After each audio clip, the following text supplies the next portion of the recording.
listen to your podcast all the time, so I've taken a lot of tips and everything, and I listen to it on my way home so I can listen to the full thing.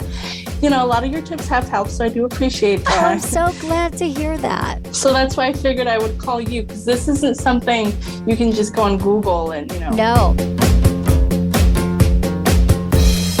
You're listening to Sex with Emily. I'm Dr. Emily, and I'm here to help you prioritize your pleasure and liberate the conversation around sex.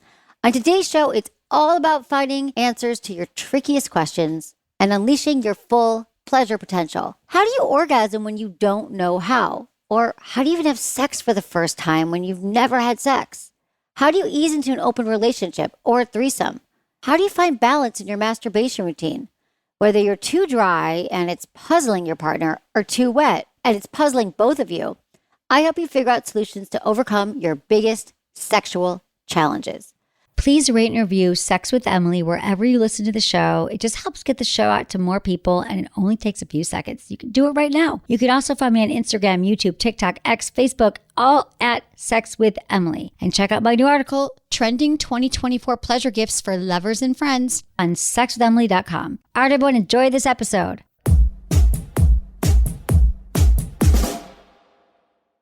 Let's talk about something most of us don't think about: exercising. You got it? Think about it. It's your penis. You heard me. That's where Bathmate comes in. Bathmate is the world's best-selling penis pump.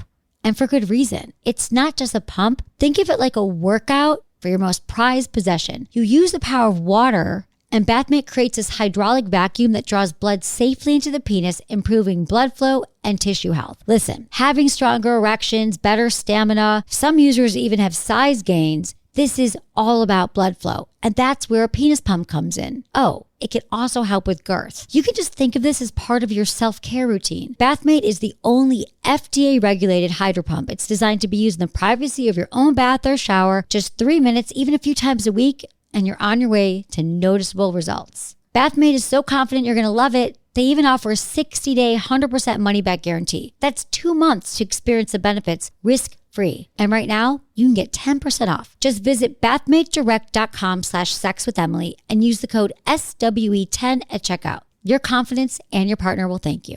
That's bathmatedirect.com/sexwithemily. BATHMATE direct.com/sexwithemily. Use code SWE10 at checkout. Ever felt like dating apps just don't get you? Like you're thinking they're all the same. They leave out what I actually want to explore. Well, let me introduce you to Field, a space designed for curiosity, connection, and discovering who you are on your terms. Here's the deal. Field isn't just about dating. It's like a permission slip to experiment with your desires. Whether you're exploring non-monogamy, looking for a third for a threesome, dipping your toes into kink, or just trying to find genuine connections, community, and friendships, Field has you covered. And the best part? Field celebrates your evolution. Okay, let's say your interests shift. Today you're exploring polyamory, and tomorrow maybe it's solo dating or finding a deeper platonic connection. On Field, 62% of users say their desires evolved in their first year, and the app is built to support that journey. That's what it's all about. There's no judgment, no algorithms telling you who to like, and there's 20 plus gender and sexual identities to choose from. And there's profiles you can revisit, and transparency is baked into the culture. Think of this like the antidote to dating app fatigue. It's a place where you can connect,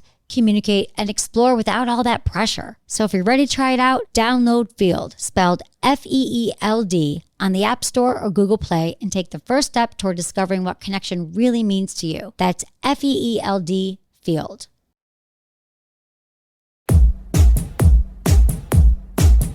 We have Jenny, 37, from New York City.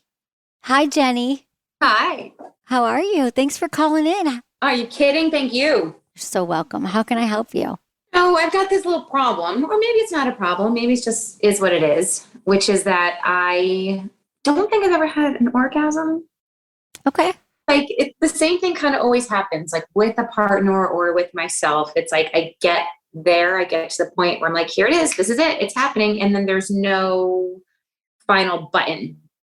There's no involuntary release. That's what it's supposed to be, right? Mm-hmm. Some kind of explosion. Yeah, I don't have. Okay. Tell me about your masturbation routine. Infrequent and inconsistent. Okay. Masturbation is a practice, and the way you're going to have your first orgasm, and you're going to know you have an orgasm, is if you spend time developing that relationship with yourself. That's really how we become the greatest lovers to everybody, to our partners and to ourselves. My best friend in college, she decided that she was going to, it was our junior year, and she had an internship, and she said, I'm going to go away for a month, and I'm going to spend every day for 30 days masturbating. She never had an orgasm. And I'm going to try every day to masturbate. And it didn't happen the first week, didn't happen the second week. By the third week, she finally had an orgasm. She finally figured out her body. It took her every night for 3 weeks, 4 weeks. I had never heard of masturbation or orgasm until I was 25. And then I was pissed that no one told me, right? Same. Same. But like it won't happen without you committing to it. And then you will know. So what's the, Well, how do you know when it's an actual physical anatomical problem and when it's like an emotional mental block? Oh, wow. You know, I think it's everything. I think they're all related. And that's the thing about orgasms. You're like, what's a quick fix? Like I could tell you get a toy, but if you're on certain medications, if you have a lot of stress and you hold your body really tight, if you grew up in an environment where there was a lot of shame around sex, you were told it wasn't okay to be sexual, that if you masturbate, you'll go to hell. Wait till you're, married to have sex. Someone shamed you in high school once. It's all of these things that factor into it. So is there a world in which there's an actual physical problem and it's an anatomical problem that's not overcomable? Is that an actual thing? Because I've listened to a podcast that said it was like 10% of women. No, I'm telling you, I've never met somebody. I think that most women are pre-orgasmic, but they're not unable to orgasm. And when I say anatomy, maybe that was confusing. I should explain it. Yeah. There have been studies that show that how close your clitoris is to your vaginal opening. If it's like a thumb, my friend Wednesday Martin wrote this book called Untrue, and this is the first time I read it. If it's less than like a thumb, less than an inch closer to your vaginal opening, you're more likely to have an orgasm during penetration. That's all. It's like literally imperceptible. So don't even, I mean, I really have never had anyone call in and say, I've tried everything you said, Emily, I didn't have an orgasm. So if you told me that, yeah, I've been trying everything, I bought toys and I use them regularly, and I used lube and I breathed and I spent some time alone with myself and I touched my body and I thought about sexy things, or I just breathed and did some mindful masturbation and I did it for a month and it didn't work, then we could talk. But I'm not hearing that from you. Okay, that's fair. I don't think I've done all that level of work. But like, how do you get over that hump? Because for me, it's like I get to that point, I'm like, this is it. It's happening. This has got to be it. And then there's no explosion. It more kind of dissipates. Okay, well, tell me about this hump. Is it when you're with a partner or by yourself masturbating? Both. Okay. You're saying it's the same hump, so let's get over the hump when you're alone. Because then you're not thinking, because when we're with a partner, it's another factor. They're looking at you. I'm sure your partners want you to get there. You want to get there. So everyone's thinking about your orgasm. And when we're thinking about our orgasms, our blood is rushing to our head, away from our genitals. You're not in your body. You're both focused on your orgasm. And the more we try to make something happen, it doesn't happen. So have you had toys? I have a vibrator that I love. Okay. How do you use it? Like what happens? Walk me through. Well, I have the rabbit, so you get the internal and the external, and I play with both. I don't have any problem getting there. I don't have any problem getting there. Getting to the point of where you think you're going to have an orgasm. I don't have any problem getting there. But you haven't had one yet, so how do we know that? That's another question. Like, am I having them and I'm not aware that this is it? Is that maybe? Tell me what happens when you say you get there. You get to the plateau phase of arousal. There's some theories that say there's 4 stages of arousal and plateaus right before orgasm. So what happens there when you say you get? How do you know you're there if you've never, Well, okay. So for example, the other day I was, having sex with my boyfriend, who I love having sex with. And, I got to the point where I was like, oh my God, don't stop, don't stop, don't stop, don't stop. And then instead of an involuntary release, it was more like this can't go anywhere else. I need it to stop. And so it's sort of Was that something from your brain or your body? Did your body start to say, this is all I could go? Wait, did you have pain? I wouldn't call it pain. No, it's not pain. Okay. You have a rabbit vibrator, which means it's a dual stimulation vibrator that's internal and external. Now, the majority of vulva owners, if they're going to have an orgasm, It starts with the clitoris. It's external. The majority of vulva owners, vagina owners, they do not have an orgasm with anything inside of them. It's all from the clitoris, which is external clitoral stimulation. What I'm hearing you say is the orgasm you're always trying to have is with something inside of you. Usually start with the outside and then I crave the inside. How much time are you spending on the outside? I would say not much. It gets just too intense. It just gets. Okay, so this is your vulva, right? Which is the external part. Okay. Yay. So this is your vagina, right? That's where like penis goes inside. Mm-hmm. And then this is your clitoris. This is your clitoral nerves. So the clitoris, people it's at 8,000 nerve endings. And everybody assumes it's just this little bulb here. But there's actually, the clitoris has legs. So the legs are deep inside. And so the thing is that the majority of us, this whole area, just externally rubbing this, is what could turn you on. So if you're taking the vibrator, whatever it is, you're going, and then you're like, there's no lube and there's no arm, and then you stick it inside, that's not going to feel good for most people. This is common that you'd buy a vibrator and do that, but have you spent time just teasing it? Like for me, if I would need to tap with fingers and could take 20 minutes. There's something called the orgasm gap. Do you know that majority of men can orgasm in 4 to 6 minutes? And for the majority of vulva owners, it's 18 to 40 minutes. That makes sense. That checks out. And it just seems like it should just be happening naturally, and it's not. So it doesn't happen naturally. It doesn't happen to me now. I have to like think. I have to have things working. Really? I need the lube. I need the really. I need to be someone I trust and they like, and everything's cleaned up in my house, and the sheets are like. I feel like you are so focused on how it should be. Right. And honestly, I don't orgasm. I won't orgasm every time. I mean, if I grab my vibrator, I know that I will. But this takes practice. So I think that if you could just start in chunks and just say, I'm going to keep taking myself back to my breath and what I'm feeling in the moment. If your thoughts arise, you could say, I'm going to give it 30 minutes a day. I mean, I think you're worth that. 30 minutes a day without your phone. You could try some mindful masturbation, really a practice of focusing on your senses and what you're feeling in the moment. And when your mind's wandering, is this it? You get curious. You take a mirror, you look between your legs and you're like if you do this, you'll see, see your eyes just opened up. Like you would never, your eyes, Jenny, you haven't done this yet. Yeah, I saw your reaction. Take a look, get to know her. And you'll notice that when you take some lube and you go slow, she starts to swell, starts to open. It's like beautiful. That's like the Georgia O'Keeffe, the orchid opens. That is our body, our flower. Like if you haven't done that yet, then there's still some shame around it. Yeah. Let's do that. Can you do it and report back to me? All you're going to do is you're going to take a look, some lube, you're going to breathe, and you're going to just go slow. Practice with different fingers, with different motions around your clitoris, the vibrator, breathe. You could think about things that have happened that have turned you on in the past. Read erotica, watch Bellesa. Bellesa is a great site that's like female-friendly porn. You can check out some for free. So maybe watching Getting Engaged in some kind of porn that speaks to you might make you feel like you're not in your head worrying, is this the orgasm? You'll get caught up in the fantasy and the romance of it. I do not believe that you are going to be unable to have an orgasm. I will not buy that. That sounds terrible. I know. What a life is that going to be? I would never have had one if I didn't get this job to figure out, like, make it my life's work. So I can help people like you. All right. And we're going to do 3 times a week.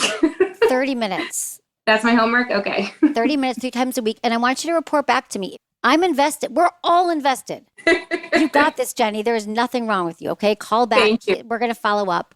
Thank you very much for calling. Thanks, Emily. You got this. Have a good night. Bye. Bye.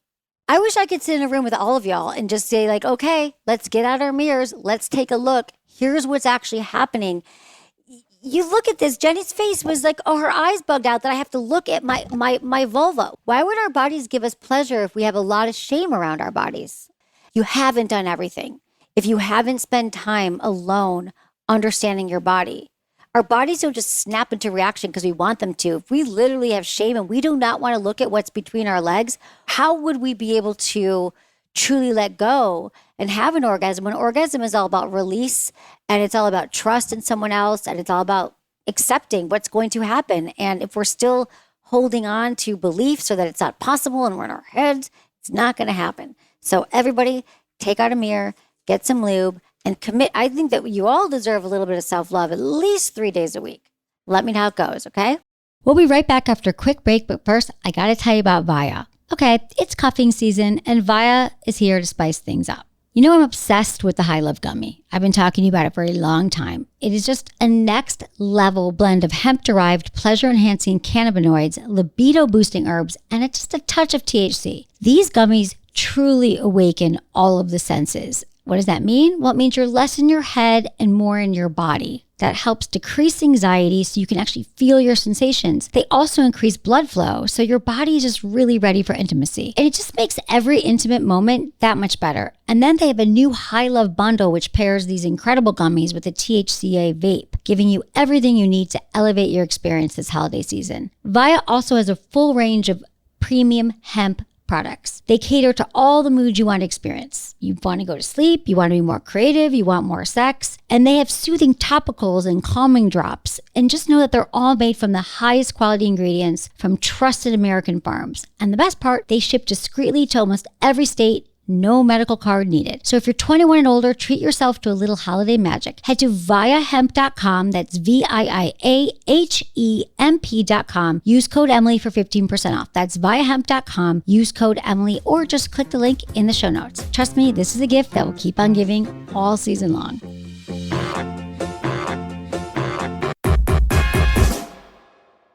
You know how I'm always saying that sexual health is just as important as mental and physical health? Well, now's your chance to help science catch up. The Magic Wand study is here and it's breaking new ground. Literally a first of its kind study analyzing how using a vibrator, specifically the Magic Wand rechargeable, can improve your quality of life. We're talking boosted sexual desire, better sleep, less stress, improved self-confidence, and more intimate relationships. And yes, you heard me right, you can masturbate for science. Here's how it works. Participants in this 3-week study will receive a free Magic Wand rechargeable. Plus, you'll be entered to win $250. All you need to do is complete a daily survey for 21 days and use the wand for 1 week of consecutive sessions. Fun homework, right? If you're 18 or older, have a vulva, and live in the US or Canada, visit magicwandstudy.com to sign up before January 5th. That's magicwandstudy.com. Let's make history, one orgasm at a time.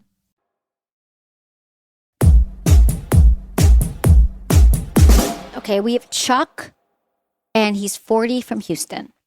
Hi, Chuck. How you doing? Good. How are you?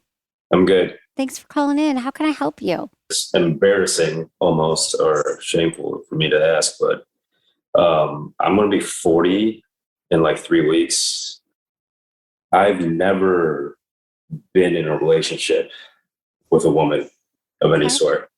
Technically, I don't think I'm a virgin, but I will. I think I'll be a 40-year-old virgin. We'll put it that way. Okay. My question for you is, how can I go about starting any relationship? I mean, maybe it's my mental block, or maybe I could get over myself. I'm so glad you called in. You came to the right place.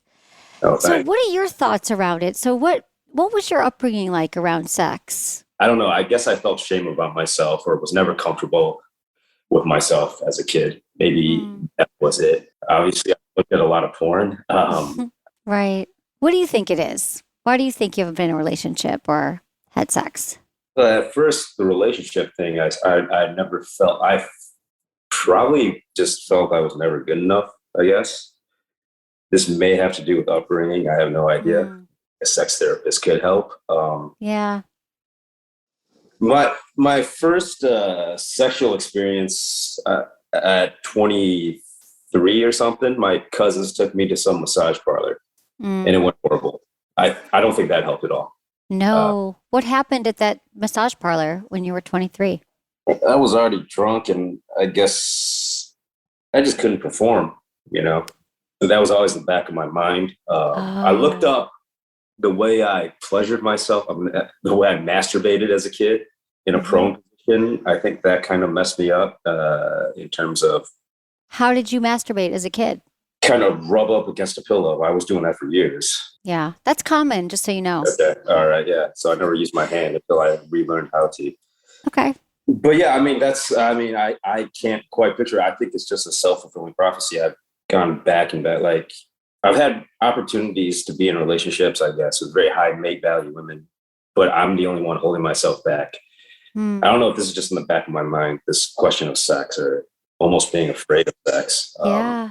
I think it sounds like it's a lot of things. It's not just the sex, but that's certainly like something tangible that we can point to, but also not having close relationships with women. You're Right. attracted to women, right? Oh, yes, yes. And so have you ever had any therapy? No. In high school, my senior year in high school, I went to see a therapist for maybe a couple sessions. In my opinion, like it didn't help. I had a DWI back in my mid-20s. They forced me to see a therapist, but that was just court ordered, and like she just signed the paper. She was known as someone, you just go there and actually just sign the paper for you. So I've actually never, I've never really seen a therapist. Okay. Truly. Do you still drink? I quit drinking 7 years ago. It had nothing to do with DWI, but I quit smoking first. I quit drinking. Good. Just everything about how my sexual identity has affected my own other aspects of my life. I feel, Yeah. Chuck, this is a lot. And I think it's about so how about your relationships? Do you have close friends or family around you? Yeah, I do. I have my oldest friend who lives in Florida, who I still talk to. I've been fortunate, I guess, to have many close friends. My mother and father, they got divorced in my late 20s. I think that kind of messed me up, but I'm not that close to my dad. We talk, but we're not super close. I think any son of Asian immigrant, my mom's a little, I don't want to say controlling, but it's like, it was a little suffocating. So I didn't live on my own till late too. Okay. That's a lot. I mean, just because growing up in a family with, it sounds like they were maybe more strict or controlling, or there wasn't a lot of information about sex or maybe being independent. And so maybe you drank a lot to sort of maybe numb out and not have to feel things that maybe weren't as safe to express in your home growing up. And now you find yourself, you're very smart, you're very analytical, you're very much in your head. And I think that doing some work with a therapist on a regular basis, like once a week, somebody who's more body centered or who's more like a somatic therapist or even a sex therapist could help you sort of unpack a lot of these things because they all sound like they are. And I know to you, they might not seem related, but I just see they're all related. Maybe feeling like it was a restrictive household and then drinking to kind of escape that. And then your first sexual experience, you felt shame. Well, it wasn't the ideal sexual experience. Well, no, that's the other thing. Like, even if it was an amazing, like it could have gone well, I guess, but that still was a non-emotional connection. Yeah. And so there's a lot here that doesn't probably feel like, you have a lot of practice even trusting women. I think that's true too. I want to be in a relationship, but at the same time, it feels as though, I don't know if it's shame, fear. I feel as though I'd be a letdown. I feel as though I'm my own worst enemy, I guess. But at the same time, I'm terrified. I really don't like being rejected either, So. No, I know. You have these barriers up everywhere you turn. You're like, I don't want to be rejected and I don't want to put myself out there. And then if I do put myself out there, I feel so inexperienced. And there's none of this to be shameful for at all, Chuck. In fact, first of all, it's so brave for you to call in and talk to me because my heart, like I feel you have so much pain and you have so much suffering. I just see it. You're so tightly wound. And I want you just to like breathe. And I want you to, you asked about taking a step. And I think committing to therapy once a week with a woman, I think a female therapist would be good for you. You could work on kind of your relationship with the feminine, but somebody who's going to keep you, who you commit to. Really, it's a relationship because really sex and all those, we can get to that, but it's about learning to trust. Yeah. Trust somebody and have someone that's going to help you and will help you sort of untangle all this, something that I can't do right now in 15 minutes, which I really wish I could. That's fine. But being in therapy is actually a relationship. It's a relationship that you make with a therapist. Maybe I don't explain this much on the show, but you sort of recreate a lot of the scenarios that you do in your other life in therapy. So there's just a lot of things that go on in therapy. You're sort of projections, like things come up and you're like, oh, I feel like the therapist isn't really seeing me. And then the therapist will say to you, well, is this common in other areas of your life? You're like, oh, my mother never saw me. It's things like that that make this relationship so rich for growth. And if you haven't gone yet, I think that is for sure your very first step, because then you'll be able to slowly work with somebody you're going to learn to trust, and it's going to help you unpack all of these things and take baby steps. Just baby steps, getting a phone number from someone you meet at the, where you work or at the bar, and just, it's a lunch. You're not going to go from 0 to 60. I wouldn't even advise that for you, but starting to trust yourself and trust others is going to be really, really big for you and help change the trajectory of your life. And then once you learn to really connect with somebody and other people in your life, you'll start to release some of these blocks. They won't seem as massive, and you'll realize they're all connected. And you're so articulate, and you're smart, and you've thought about this, and you seem like a really kind person with a big heart. And so I want you to see what I see in you and start to build those relationships. I've been trying some visualization exercise. I don't know if you're any familiar with Visualization is great. I love visualization exercises. I mean, the cool thing is that do you have a health insurance to find a therapist? Through my work, I don't. But my brother's girlfriend had mentioned that she pays out of pocket $100 per session. Certain things I would think are doable, so. Yeah, and you can find places with a sliding scale. And I think that finding someone that you feel safe with, like saying you're going to interview 3 therapists and then see who you like the best. You don't have to go to the first one. But how is the visualization working for you? When you visualize, are you visualizing your life or yourself in a relationship? It's hard to concentrate at first. I've just started it. Just imagine yourself in certain situations, because your nervous system doesn't know the difference, I think is truth to that. It is true. Yeah. Yeah, I'm almost afraid to visualize myself in a relationship, as if but I guess that's just my own self-limiting belief. Yeah, because you also don't have experience in it, really. So I think that what I'm hearing is there's a lot of head stuff here. And I love that the term nervous system resonated with you, because a lot of us, our nervous systems, we go into fight or flight. We have patterns that were set at a young age, right? When certain things happen and we just respond and we don't even know that it's happening. And there are some really good practices that can help us calm our nervous system. Like for me, it's breath, it's walking, it's exercise, it's hot, like going in a steam shower, a cold dunk. There's all these things that help sort of move us through it. And for you, see like a full bodied experience that you can kind of just be more in touch with yourself, because our feelings, are in our body. And so the more we get in touch with it, we can release a lot of those traumas and those feelings. But it's a lifelong practice. And so it's a really great place. There's a great book called The Body Keeps the Score. And it's also about how our traumas and all of our memories are stored in our body. And I feel like that would be really great work for you than just a therapy that's around talking. Along with the visualization and calling into me, I think these are amazing steps for you.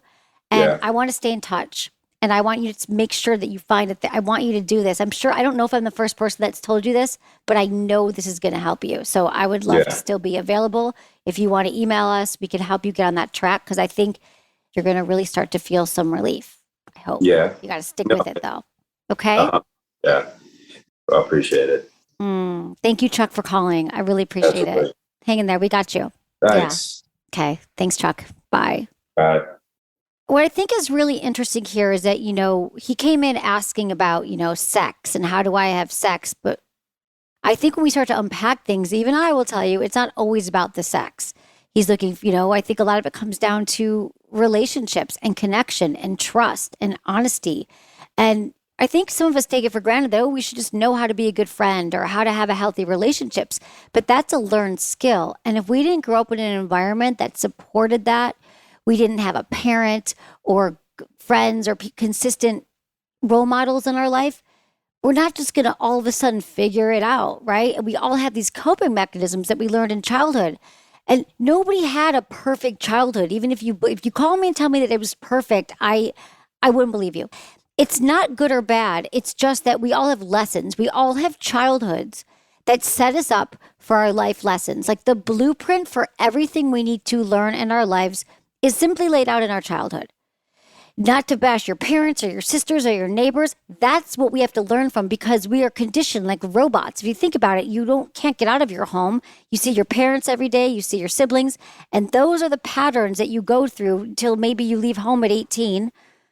And then that's who you are. That's who you become. That's all you've seen. So you obviously have to go out and say, who am I? What is still true to me? What is important to me? And it can take a really long time to figure it out on our own, or we can choose to get on a path, find a trusted therapist, find some good friends, But I think the first step, if you are feeling this way, or if this resonates with you and you feel like you don't have a lot of people in your life that you can trust, I know that finding someone in a therapeutic setting that you can commit to on a daily basis will be your first step as well.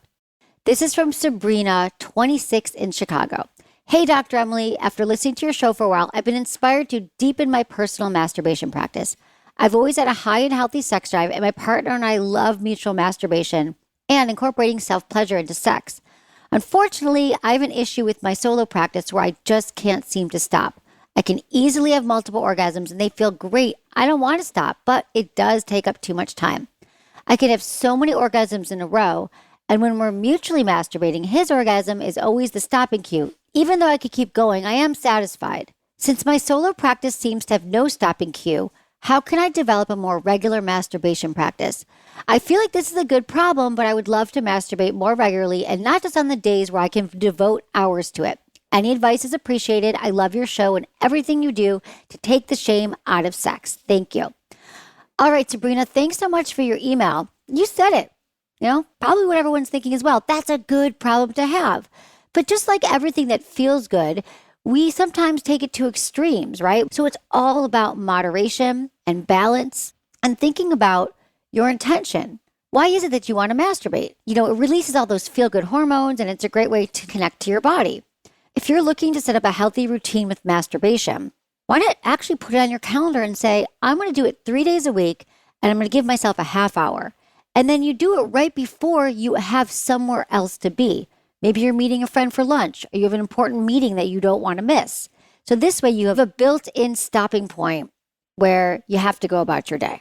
I'll be honest, when I'm getting on a groove with my masturbation routine, I could keep going and going. I'm with you. It feels amazing. So I can cut it short, and I know that you can too, Sabrina. I feel this for you.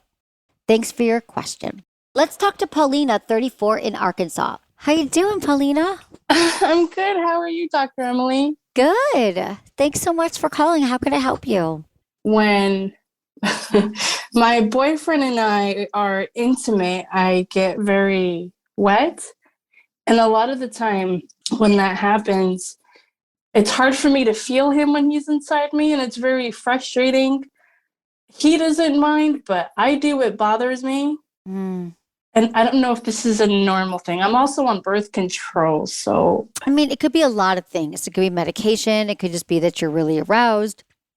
It's okay. It's all okay. Do you ever just stop for a minute and have like a towel next to the bed and wipe and keep going? Do you do that? Yeah, I do, but not as often enough. Honestly, that's what I would do. I mean, I would just have a towel. That's like your sex towel. I have several of them by my bed when anything happens, because sex is messy and fun and beautiful and has certain odors, and that's all good. And you just you wipe it off. And you could, people say you could use condoms, you could use a cock ring, you could do other things to kind of be able to feel. A cock ring was something that he would wear on his penis, and then you could, that would help like kind of create more of a fullness.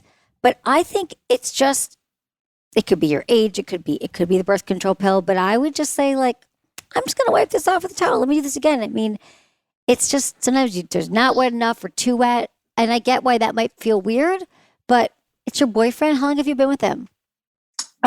Just over a year now, but we've done the long distance thing for about 5 or 6 months. Okay.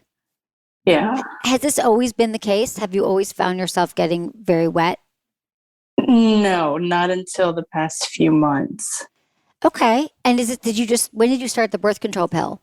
In April? You started noticing that you got more wet when you went on birth control pill. Right. Okay. I mean, that could be a side effect of it, but how was it before you went on the pill? It wasn't like that. I didn't have that issue where I was just more wet than normal. Okay. It could definitely have that kind of impact. The pill can. Have you had any other side effects from the pill? No. Our wetness levels change throughout our menstrual cycles as well. So there's certain times a month where we're more wet, less wet. Okay. A lot of times side effects subside over time. There's a lot of medications that give us really intense side effects, but after 6 to 8 months, sometimes they go away. I would just try to work around this one. And it could also be other things, like your cycle or your age, but it sounds like it's probably the birth control pill. Yeah, that's what I've been thinking too, but I figured I would try because I listen to your podcast all the time. So I've taken a lot of tips and everything, and I listen to it on my way home so I can listen to the full thing. And I've, a lot of your tips have helped, so I do appreciate that. I'm so glad to hear that. So that's why I figured I would call you, because this isn't something you can just go on Google and, no, and find out, because there is no answer for it. There is no answer for it. I've heard this a lot over the years, and it's not a forever situation, but you're going to be fine.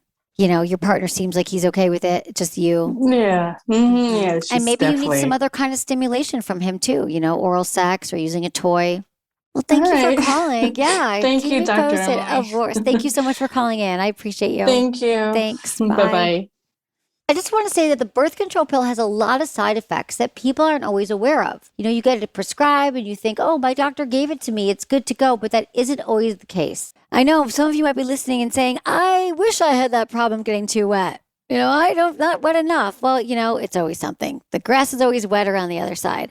But it is a real concern, and I get it. But remember, what I'm hearing from this is that, really an easy solution is just to wipe yourself down. And sometimes we don't want to, or it's weird to have to lean over and get something. But how about we normalize that sex can be messy and weird and have certain odors and scents and sounds, and that is sex. Sex is not a beautiful, well-manicured situation that just sort of every time it looks the same and feels the same. And the more we can normalize that, and be with partners that are cool with it and support us and celebrate us in all of our messy, weird, loudness, sexiness, the better off we're going to be and the better sex we're going to have. I can tell you that.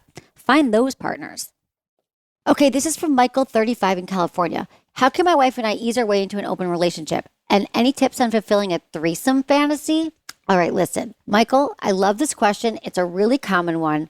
But listen, whether it's about opening up your marriage or having a threesome, most important thing is that you have to talk and talk and talk some more and make sure that you have healthy communication and do a self-audit. Talk to your partner as well. Is non-monogamy a fit for you and your partner? How do you feel about the idea of your partner being with someone else? How does your wife feel about it? If either one of you are jealous people, you might not be able to handle an open relationship. As far as threesomes go, it's the same thing. What are the intentions behind your threesome? Why do you want to have it? Have you guys talked about this together? Maybe she really wants to have a threesome because she has a fantasy of being with more than one person, or maybe she wants to see you with another woman, or maybe you want to see her with another man.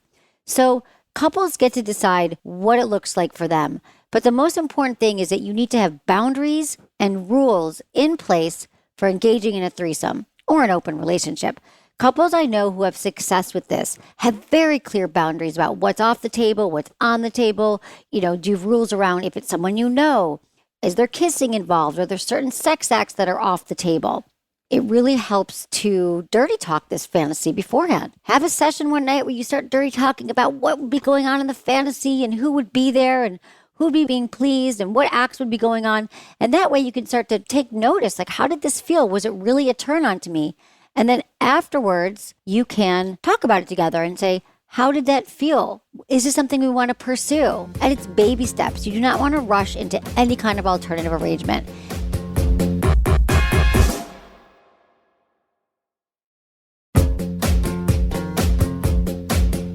That's it for today's episode. Thanks for listening to Sex with Emily, and be sure to like, subscribe, and give us a review wherever you listen to the podcast, and share this with a friend or partner. You can find me on Instagram, YouTube, TikTok, Twitter, or X, and Facebook. It's all at Sex with Emily. Oh, and I've been told I give really good email, so sign up on sexwithemily.com, and while you're there, check out my free guides and articles for more ways to prioritize your pleasure. And if you'd like to ask me about your sex life, dating, or relationships, call my hotline, 559-TALK-SEX. That's 559-825-5739, or just go to sexwithemily.com/askemily. Was it good for you?